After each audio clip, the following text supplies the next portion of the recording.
अस्सलाम वालेकुम guys, welcome to my YouTube channel. मेरा नाम ज़ीशान है और आज का हमारा टॉपिक है which documents are required to apply admission in Italian universities. यानी इटालियन यूनिवर्सिटीज़ के अंदर कौन कौन से डॉक्यूमेंट्स रिक्वायर्ड होते हैं जिसके ज़रिए हम एडमिशन अप्लाई करते हैं। आज की इस वीडियो में मैं आपको बताऊंगा कि कौन से डॉक्यूमेंट्स रिक्वायर्ड हैं और उसके अलावा उन डॉक्यूमेंट्स को किस तरह से प्रिपेयर किया जा सकता है और किस तरह से एक इफेक्टिव एप्लीकेशन के ज़रिए एडमिशन को अप्लाई किया जा सकता है ताकि एडमिशन को सिक्योर बनाया जा सके। चलिए गाइस, वीडियो को शुरू करते हैं।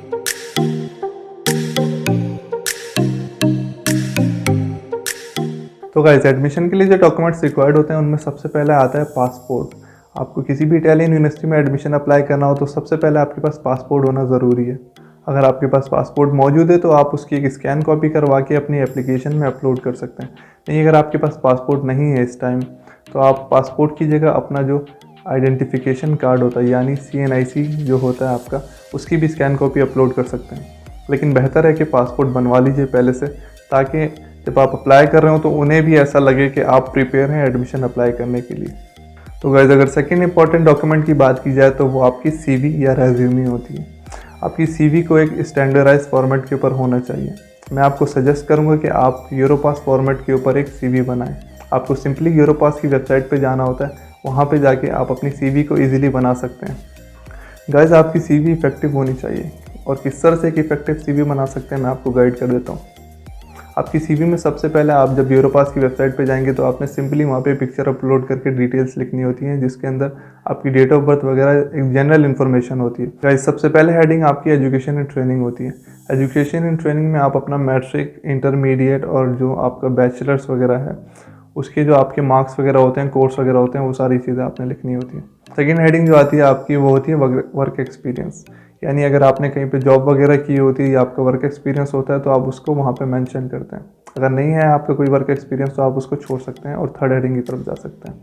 थर्ड हेडिंग आपकी प्रोजेक्ट्स वगैरह होते हैं। आपने किसी प्रोजेक्ट वगैरह पे काम किया होता है अपनी यूनिवर्सिटी में, या फिर जब आप इंटरमीडिएट में थे उस टाइम अगर आपने किसी प्रोजेक्ट पे काम किया हुआ है तो उसकी डिटेल उसमें लिख सकते हैं आप। गाइस, आपका जो फोर्थ हेडिंग होती है CV के अंदर वो होती है communication and interpersonal skills. Communication skill में आप बताते हैं कि आप कौन कौन सी लैंग्वेजेस आपको बोलनी आती है और आप कौन कौन सी लैंग्वेजेस में कम्युनिकेट कर सकते हैं। उसके अलावा साथ साथ उसके अंदर आप अपनी दूसरी स्किल्स भी लिखते हैं, जैसे कि माइक्रोसॉफ्ट एक्सेल, पावर पॉइंट, ये सारी चीज़ें आपको चलानी आती हैं तो उसका भी लिख सकते हैं। और साथ साथ वीडियो एडिटिंग या फिर आपकी कोई दूसरी स्किल है, फोटो एडिटिंग या दूसरी चीज़ें, वो सारी चीज़ें मेंशन कर सकते हैं। उसके बाद गाइज आपकी नेक्स्ट हेडिंग होती है ऑनर्स एंड अवार्ड्स। यानी आपको कोई ऑनर या फिर अवार्ड वगैरह मिला होता है अपनी मैट्रिक, इंटरमीडिएट या फिर बैचलर्स के दौरान, जैसे कि आपको कोई सर्टिफिकेट वगैरह मिला हो या फिर आपने कोई स्कॉलरशिप वगैरह ली हो या फिर कोई और दूसरी चीज़ वगैरह आपको मिली हो एज अ ऑनर या फिर एज अ अवार्ड, तो सारी चीज़ आप मेंशन कर सकते हैं। उसके बाद अपनी अपनी हॉबीज़ मेंशन करेंगे और लास्ट में आप अपना जो आपका जो रेफरेंसेस होते हैं, यानी जो प्रोफेसर आपको रिकमेंड करते हैं, अगर कोई प्रोफेसर आपकी रिकमेंडेशन लेटर आपको देता है तो उसके बारे में मेंशन करते हैं। CV के बाद गाइज आपका जो थर्ड इम्पॉर्टेंट डॉक्यूमेंट है वो आपकी एजुकेशनल डिग्रीज यानी एजुकेशनल सर्टिफिकेट वगैरह जो हैं वो होती हैं। अगर आप बैचलर्स के लिए अप्लाई करना चाह रहे हैं तो आपके पास मैट्रिक और इंटरमीडिएट की मार्कशीट और उसकी डिप्लोमा दोनों होने चाहिए, मतलब मार्कशीट और सनद दोनों होने चाहिए, मैट्रिक के भी दोनों और इंटर के भी दोनों। नहीं, अगर आप ग्रेजुएशन के बाद के लिए अप्लाई कर रहे हैं यानी मास्टर्स के लिए अप्लाई कर रहे हैं तो उसमें आपके लिए आपके पास आपका जो मैट्रिक है, इंटर और बैचलर्स, इनकी ट्रांसक्रिप्ट और डिग्री दोनों सारी चीज़ें मौजूद होनी चाहिए। अगर आप मास्टर्स के लिए अप्लाई कर रहे हैं और आपके पास सिर्फ ट्रांसक्रिप्ट है और डिग्री नहीं है तो उस बेस पे आप अपनी यूनिवर्सिटी से एक होप सर्टिफिकेट भी ले सकते हैं कि मेरी डिग्री एक्सपेक्टेड है इस टाइम तक आ जाएगी, तो मैं होप सर्टिफिकेट की बेस पे अप्लाई करना चाहता हूँ, तो इस तरह से भी आप अप्लाई कर सकते हैं।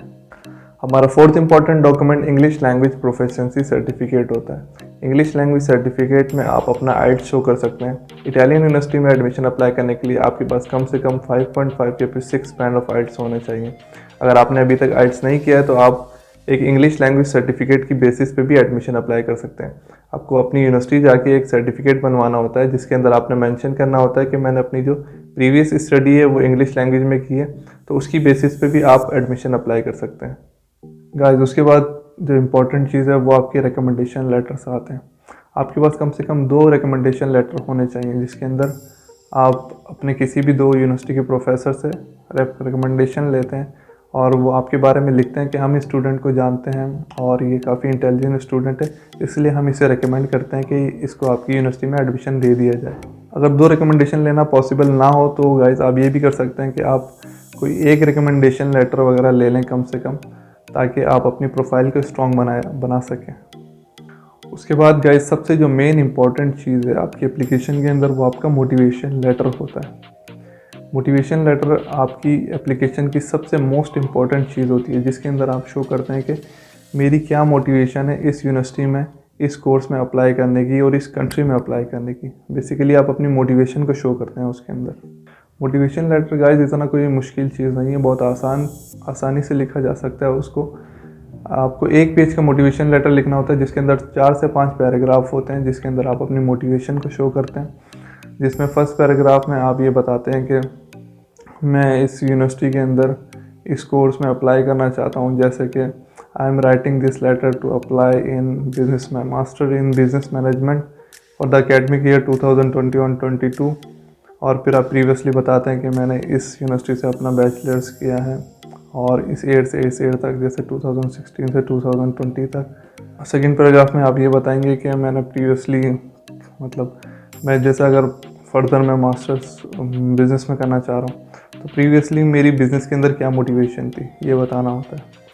और फिर थर्ड पैराग्राफ में आप बताएंगे कि आप अभी जो मास्टर्स के लिए अप्लाई कर रहे हैं जिस यूनिवर्सिटी में और जिस कंट्री में, तो पर्टिकुलर इस यूनिवर्सिटी में क्यों अप्लाई करना चाह रहे हैं, क्या मोटिवेशन है, और इस कंट्री में क्यों अप्लाई करना चाह रहे हैं, इसकी मोटिवेशन बतानी होती है।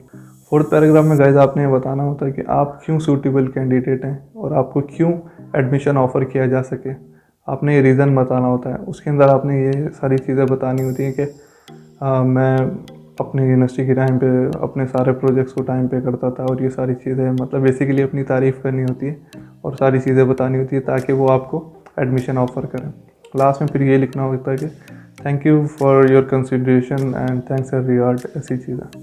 तो गाइज़ उसके बाद फिर कुछ एडिशनल डॉक्यूमेंट्स आ जाते हैं, जैसे कि अगर आपने कहीं पे जॉब वगैरह की है तो उसका एक्सपीरियंस सर्टिफिकेट आपके पास मौजूद है तो एक्सपीरियंस सर्टिफिकेट भी आप उसमें ऐड कर सकते हैं। उसके अलावा आपकी कोई पब्लिकेशन वगैरह है तो वो भी ऐड कर सकते हैं। उसके अलावा कोई अवार्ड या सर्टिफिकेट आपके पास मौजूद है स्पोर्ट्स का या दूसरा, तो वो सारी चीज़ें भी आप ऐड कर सकते हैं ताकि अपनी एप्लीकेशन को स्ट्रॉन्ग बनाया जा सके।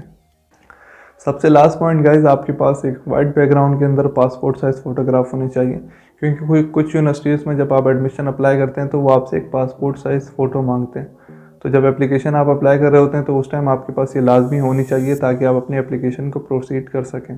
क्योंकि कुछ स्टूडेंट जब अप्लाई करते हैं उनके पास वाइट बैकग्राउंड में फ़ोटो नहीं होता पासपोर्ट साइज़, तो फिर उनकी एप्लीकेशन फिर पेंडिंग में रह जाती है, फिर वो एक फ़ोटो खिंचवाते हैं फिर अपलोड करते हैं। तो इससे बेहतर है कि आप स्टार्ट में ही अपनी ये सारी चीज़ें प्रिपेयर कर लें ताकि जब एडमिशन अप्लाई कर रहे हो तो उस टाइम आपको मुश्किल का सामना ना करना पड़े। तो गाइस इटालियन यूनिवर्सिटी में एडमिशन अप्लाई करने के लिए जो जो चीज़ें रिक्वायर्ड होती हैं वो सारी चीज़ें मैंने आपको डिटेल में डिस्कस कर दी हैं। उम्मीद करता हूँ कि आपके जो कॉन्सेप्ट था वो इस हवाले से क्लियर हो गया होगा और आप अब इटालियन यूनिवर्सिटी के अंदर एक इफ़ेक्टिव एप्लीकेशन के साथ अपने एडमिशन को अप्लाई कर सकते हैं। तो गाइस अब तक के लिए इतना ही, फिर मिलेंगे किसी और वीडियो में मज़ीद इन्फॉर्मेशन के साथ। तब तक के लिए अल्लाह हाफिज़।